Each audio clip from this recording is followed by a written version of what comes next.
Hey everybody, it's Bob Harris, Senior Editor of FootballDiehards.com. Time for your Week 12 injury preview, review, update, and overview. Thing we like to do every Saturday to get you up to speed on all the things you need to know before you set your final lineups on Sunday. Hope you had a great Thanksgiving. Hope you enjoyed the games. The Turkey Day triple header was phenomenal. Points were scored. Hopefully you're on the good end of all that. And if not, at least you know. And you know you might need to make some swing for the fence plays with some of your lineup decisions. So if that's the case, we'll help you get things in line here. Go through the injury situations, let you know what kind of fallback plans you might need. I'll go through them chronologically, as I always do, from the early afternoon window all the way up through Monday night. First of all, there are no teams on the bye, so we don't have to worry about that, right? We'll start out with the early window. The Chicago Bears are at the New York Jets. Justin Fields hurting, has a dislocated left shoulder. Not sure if he's going to play. The Bears did elevate Nathan Peterman from the practice squad earlier today, Saturday, to have him ready if Fields can't go. Fields wants to play. It's his left shoulder, not his throwing shoulder, but so much of his value comes from his mobility, his running. Do they want him taking those big hits especially against a ferocious Jets pass rush? They have lots of sacks. The Bears have given up lots of sacks. I think 40 tied for the most in the league. So Trevor Siemian will get the start if Justin Fields doesn't go. So that'll be something to watch. On the other side of the ball, Zach Wilson has been benched. Bad performance last week, bad reaction to it, or at least failed to take accountability. The post-game press conference, apparently in the locker room afterwards as well. So they're setting him down for a bit. Mike White will get the start. We've seen him before. He's fared reasonably well. Checks down a little bit. Could be good news for Michael Carter. But in general, Zach Wilson has a chance to get back. This is not like a permanent thing, but they want to work on his fundamentals a little bit. He'll run the scout team to get there. Joe Flacco will be the backup in this game. Corey Davis will be back too, by the way. He has been out for a couple weeks with a knee injury. He is back and off the injury report. The Cincinnati Bengals heading to Tennessee to take on the Titans. They will not have Joe Mixon. He's been ruled out with a concussion. Excuse me. And Samaje Perine will get the start there. Chris Evans will be available. It wasn't last week. He's off the injury report this week. Travion Williams can chip in as well. But the big story here is Jamar Chase listed as questionable. There's reporting today. Jordan Schultz of The Score, who often gets these things right, is reporting that Chase will not play in this game. And the Bengals made a practice squad elevation at wide receiver shortly after that report came out. So entirely possible. It's something we'll have to watch. He's officially questionable. I'll have more news on him overnight, or it's possible he won't make the trip to Tennessee. Watch the late-breaking update section. And again, keep an eye on the staff rankings. That'll be kind of your one-stop shop for everything. If your player's listed down low, there's a reason why the story, there will be a link to the story that tells you why next to his name in general cases. All right, Randy Bullock on the other side of the ball is questionable. Place kicker for the Tennessee Titans has been dealing with this ongoing calf issue. You want to just avoid this situation. The Baltimore Ravens traveling to Jacksonville to take on the Jaguars. They will not be taking Isaiah Likely with them, nor will they take offensive tackle Ronnie Stanley. Both of them have been ruled out. That leaves Gus Edwards, DeMarcus Robinson, and Devin Duvernay all listed as questionable for this game. Robinson added on Thursday with a hip injury. He's kind of been the de facto wide receiver one the last couple of weeks and been pretty productive. He showed up with the hip on Thursday. Duvernay showed up with a hamstring on Friday. Never good when players show up later in the week with injury issues, so that'll be something to watch.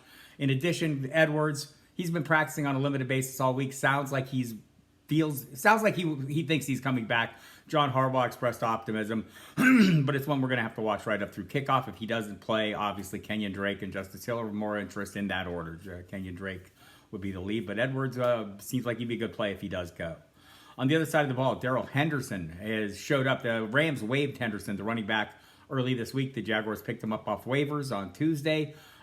He will not play this week. Doug Peterson announced. So Travis Etienne, good back to have. One of these kind of backs who can handle the rushing role, handle the receiving role, doesn't get game scripted out. So good play there. For the Tampa Bay Buccaneers, they're traveling to Cleveland to take on the Browns. I hear there is rain there. There will not be Leonard Fournette there, though. He was officially ruled out on Saturday, initially listed as doubtful with the hip injury. Giovanni Bernard was elevated or activated from IR, so he'll be available. But it's Rashad White's time, right? He started the game in Germany, had his first 100-yard game.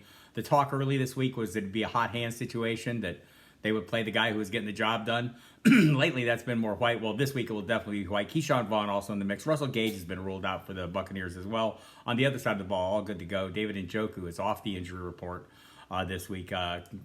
Didn't do really well last week in his first week back from his ankle injury, but maybe a little time and a little more practice time, he can get up to speed. The Denver Broncos are in Carolina. Jerry Jeudy and KJ Hamler have been ruled out of this game, as we've seen last week. Nathaniel Hackett calling them day-to-day, but not quite day-to-day. Cortland Sutton, Kendall Hinton will be the top options there. Brandon Johnson, Jalen Virgil, also in the mix. Hate guys with two first names. Gets confusing. On the other side of the ball, and by the way, Melvin Gordon was released. I buried the lead there. Melvin Gordon was released early this week. The fumbling last week was an issue. They just moved on from him. Nobody picked him up. Latavius Murray becomes the lead back there.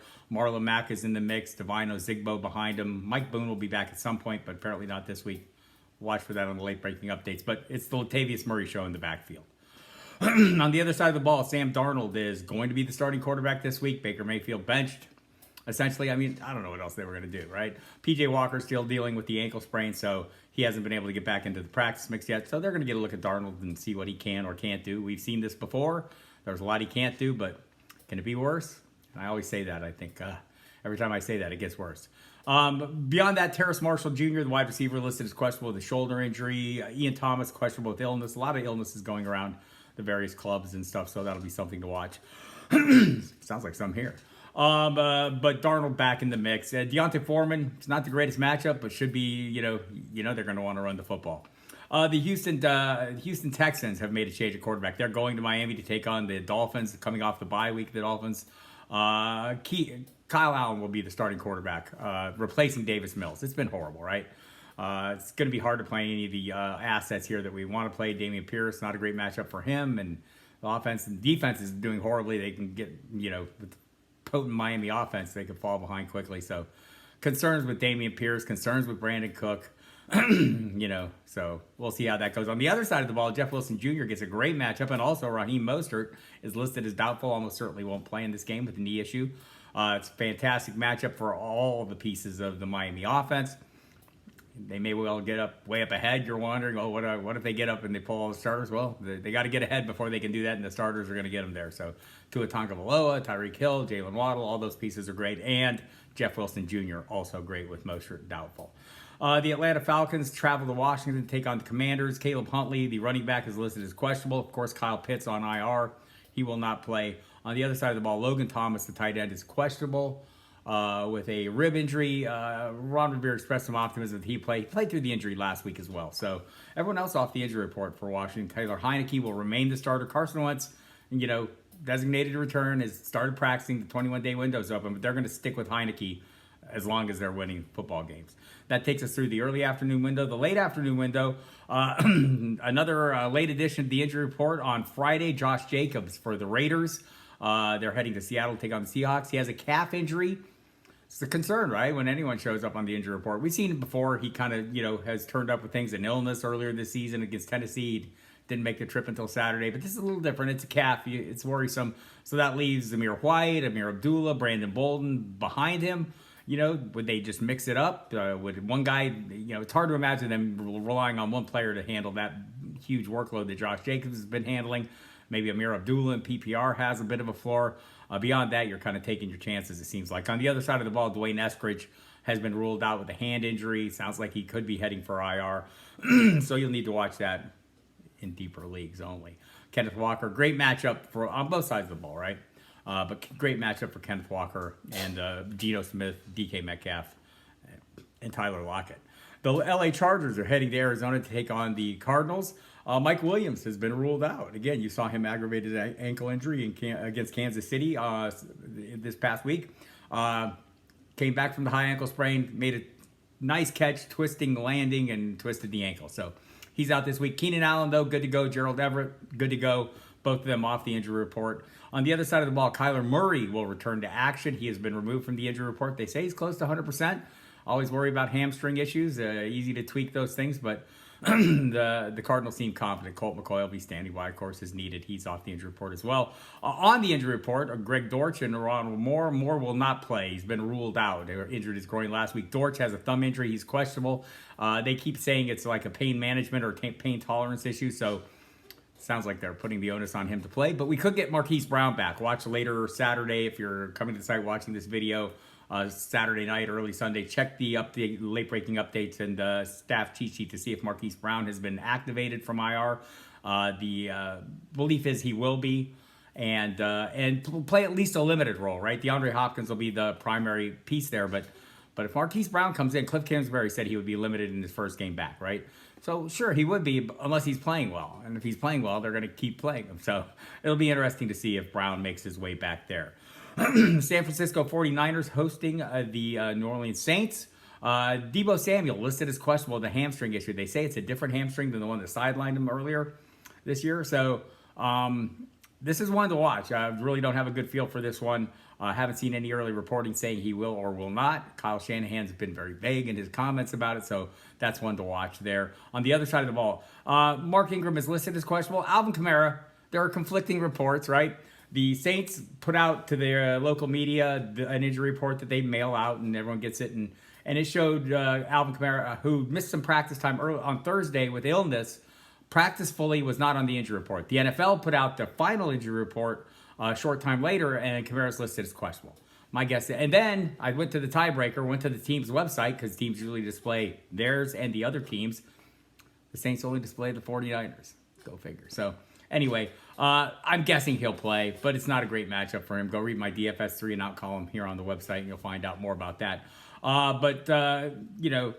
Assume he will play until you hear otherwise. Just something to watch and keep an eye on. It's a late afternoon game. I realize that, so you might not have fallbacks. So maybe you're looking other directions earlier if you have viable options. The Los Angeles Rams are a mess. Going to Kansas City to take on the Chiefs. It looks like Bryce Perkins will start at quarterback. With Matt Stafford will not start, that's for sure. He's been ruled out with concussion, neck issues.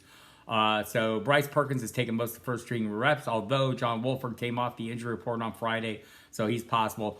Allen Robinson and Tyler Higbee both listed as questionable for this game, ankle and knee issues respectively. So seemed like they both worked on a limited basis. Higbee missed one day and then ramped it up the last 2 days. So that'll be something to watch. It's hard to imagine these being viable plays, though. With Bryce Perkins at quarterback, do they lean more heavily on Cam Akers and Kyron Williams, now that Darrell Henderson's gone?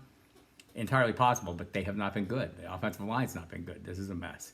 On the other side of the ball, no Kadarius Toney, no Clyde Edwards-Helaire, no Mecole Hardman. Edwards-Helaire and Mecole Hardman placed on IR. Toney out with the hamstring injury the hamstring he tweaked last week. So same old thing that we've seen for him. Opens the door for more work for Juju Smith-Schuster is back, though, from the concussion. And maybe we see a little more Marquez Scantling. Maybe the other tight ends, the outlier tight ends, Noah Gray and Jody Fortson. Anyway, there will be opportunities to make plays. Isaiah Pacheco will remain the lead back with Jerick McKinnon chipping in behind him. No injuries in the Sunday night game. Looks like everyone's good to go for both the Green Bay Packers and Philadelphia Eagles. Everyone came off the injury report. A.J. Brown had an illness. He came off the injury report Friday for the Packers. Aaron Rodgers playing with a broken thumb, off the injury report. Aaron Jones, off the injury report. Alan Lazard, off the injury report. Randall Cobb, off the injury report. Robert Tonyan. They all spent some time limited in practice. All worked fully, all off the injury report on Friday. Monday Night Football, Jaylen Warren dealing with a hamstring issue. Miles Boykin, also the wide receiver, both dealing with injuries. The injury report will be out later Saturday, so you'll want to look for that. And there you have it. A lot of pieces, a lot of quarterback changes, a lot of moving parts. Remember, check the late-breaking updates section of the site for all the latest information, especially heading up into the Sunday's games. Each kickoff window will have the inactives, and we'll also have the national speculation on whether they'll play or not overnight. So look forward to that. Good luck this week. We'll see you next week.